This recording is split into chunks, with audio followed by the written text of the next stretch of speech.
പ്രേതങ്ങളുണ്ടെന്നും ഒരുപാടധികം paranormal activities നടക്കുന്നുണ്ടെന്നും പറയപ്പെടുന്ന ഒരു വീട്ടിൽ നമ്മളിന്ന് സ്റ്റേ ചെയ്യാനായിട്ട് പോവാണ്. ഈ ഒരു വീടിനെ പറ്റി ഞാൻ മുന്നേ പറഞ്ഞതാണ്. ഇവിടുത്തെ പാരനോർമൽ ആക്ടിവിറ്റീസ് കാരണം ഈ ഒരു വീട് ഇവിടെ ഉപേക്ഷിച്ച് പോയതാണ്.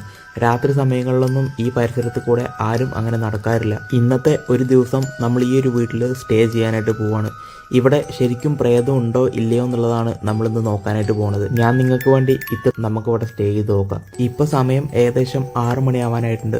നമുക്ക് രാത്രിയാവാൻ വേണ്ടി വെയിറ്റ് ചെയ്യാം. ഇങ്ങനൊരു എക്സ്പീരിയൻസ് ആദ്യമായിട്ടാണ് ഞാൻ അനുഭവിക്കാൻ പോണത്. എന്താവും എന്നറിയില്ല. ഇപ്പം രാത്രി ആയിട്ടുണ്ട്, ഏകദേശം 9 മണിയായിട്ടുണ്ട്. ഇതുവരെ നമുക്ക് പാരനോർമൽ ആക്ടിവിറ്റീസോ അല്ലെങ്കിൽ പ്രേതോ അങ്ങനെ ഒരു തരത്തിലുള്ള കാര്യങ്ങളും നമുക്ക് എക്സ്പീരിയൻസ് ചെയ്യാൻ പറ്റിയിട്ടില്ല. സാധാരണ എല്ലാവരും പറയുന്നത് 12 മണിക്ക് ശേഷമാണ് പ്രേതം വരും എന്നുള്ളതാണ്. അപ്പോൾ 12 മണിയാവാൻ വേണ്ടിയിട്ട് നമ്മൾ വെയിറ്റ് ചെയ്യുക. നമുക്ക് ഇവിടുന്ന് ചെറിയൊരു നെഗറ്റീവ് എനർജി ഫീൽ ചെയ്യാനായിട്ട് പറ്റി. പക്ഷേ ഇപ്പോൾ സമയം 5:22 ആയിട്ട് നമുക്ക് 3 മണിയോട് അടുപ്പിച്ചാണ് ആ ഒരു നെഗറ്റീവ് എനർജി ഫീൽ ചെയ്യാനായിട്ട് പറ്റിയത്.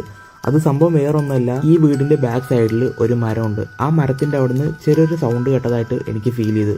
ഞാൻ എന്തെങ്കിലും ഉണ്ടെങ്കിൽ ക്യാപ്ചർ ചെയ്യാമെന്ന് പറഞ്ഞിട്ട് അങ്ങോട്ട് പോയ സമയത്ത് ഒരു ഷാഡോ പോലൊരു സാധനം അവിടെ നിൽക്കുന്നതായിട്ട് എനിക്ക് ഫീൽ ചെയ്തു. പക്ഷേ അത് ലോ ലൈറ്റ് ഇല്യൂഷൻ ആണോ അതോ ശരിക്കും അങ്ങനെ ഒരു സാധനം അവിടെ ഉണ്ടായിരുന്നോ എന്ന് എനിക്ക് അറിയത്തില്ല. ഞാൻ കുറച്ചുകൂടെ അടുത്ത് പോയി നോക്കിയ സമയത്ത് അവിടെ ഒന്നും എനിക്ക് കാണാനായിട്ട് പറ്റിയില്ല. മേ ബി അത് ലോ ലൈറ്റ് ഇല്യൂഷൻ ആവാനാണ് ചാൻസ്. ഇതല്ലാതെ ഇവിടുന്ന് നമുക്ക് പാരനോർമൽ ആക്ടിവിറ്റി എന്ന് പറയാനായിട്ട് വലുതായിട്ടൊന്നും ഉണ്ടായിട്ടില്ല. ഇതുപോലത്തെ ഹോണ്ടഡ് പ്ലേസസിൽ സ്റ്റേ ചെയ്യുന്ന വീഡിയോസ് ഇനിയും നമ്മൾ ചെയ്യുന്നതായിരിക്കും, കുറേ കമൻറ്റ് വരുവാണെങ്കിൽ.